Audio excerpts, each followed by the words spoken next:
preços spot da nossa soja, eles seguem sustentados por prêmios excepcionalmente altos, né, por conta da demanda externa elevada, especialmente da China.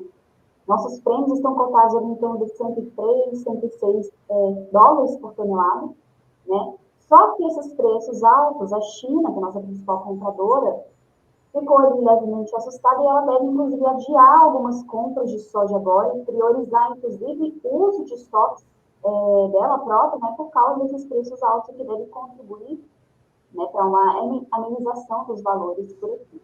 Lembrando que até o momento a China não tem comprado soja dos Estados Unidos, né? Ela tem priorizado soja aqui do Brasil, soja da Argentina. Então, até agora, o total de vendas do Brasil já soma 97,6 milhões de toneladas, isso é 5% acima do que a gente viu para o ciclo passado. E o nosso total de compromisso de exportação já atingiu 103,9 milhões de toneladas, que é 96% do que o USDA projeta de exportação total para o Brasil esse ano. Além disso, né, falando de programação de embarques, havia 4,7 milhões de toneladas até a semana passada, né, aguardando o embarque.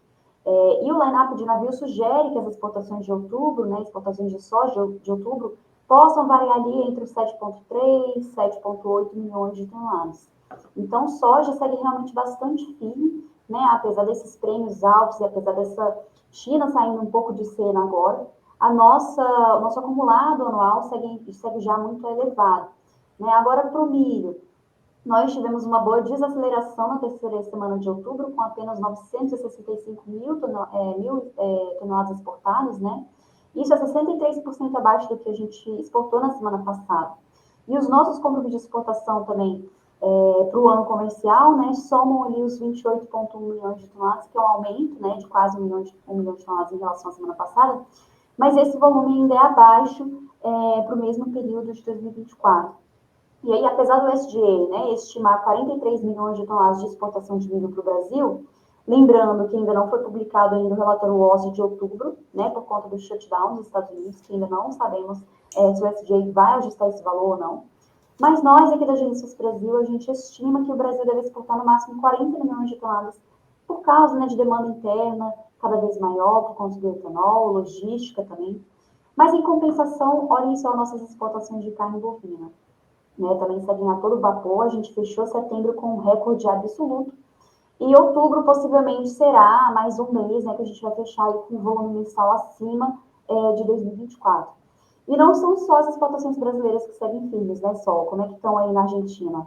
Bom, Camila, en Argentina estamos viendo ahí exportaciones de soja que están siendo mantidas a un ritmo firme, impulsionada también por la fuerte demanda externa, principalmente da China, ¿no?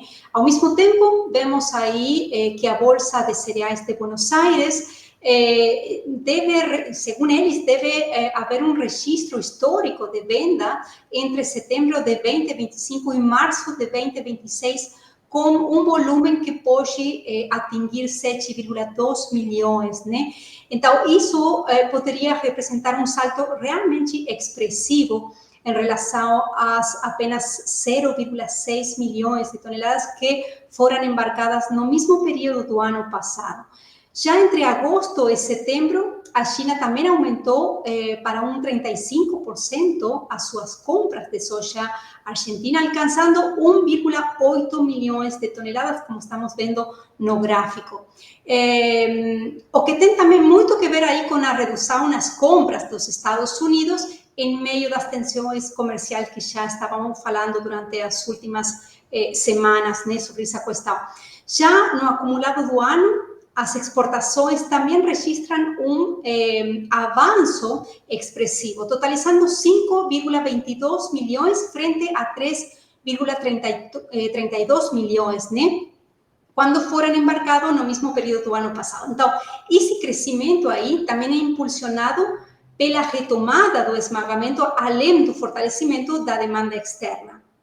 Já no caso do milho, as exportações seguem mais fracas, né? Tanto na última semana quanto também no acumulado. E vemos aí que a Argentina exportou 27 milhões de toneladas, ou seja, estamos falando de 2 milhões a menos que durante o ano passado. Já, por fim, no caso do trigo, aí continuamos mantendo um protagonismo com 9,60 milhões exportadas entre janeiro e dezembro. Com um avanço expressivo de quase 54%, Camila, em relação ao ano passado, e isso também vem muito sustentado pela recuperação da safra, após um ciclo que foi marcado, lembremos, né, pelo impacto da cigarrinha na Argentina. Então, estamos vendo também um trigo argentino que está sendo muito competitivo no mercado internacional, em um momento em que os preços nos portos ficam entre os mais baixos do mercado. Estamos falando em torno de $203 por tonelada. Pois é, Sol, o mercado, na verdade, inteiro, né, está de olho nessa questão do possível acordo entre Estados Unidos e China. E a verdade é que a América do Sul tem se saído um pouco por cima, né, diante dessa história.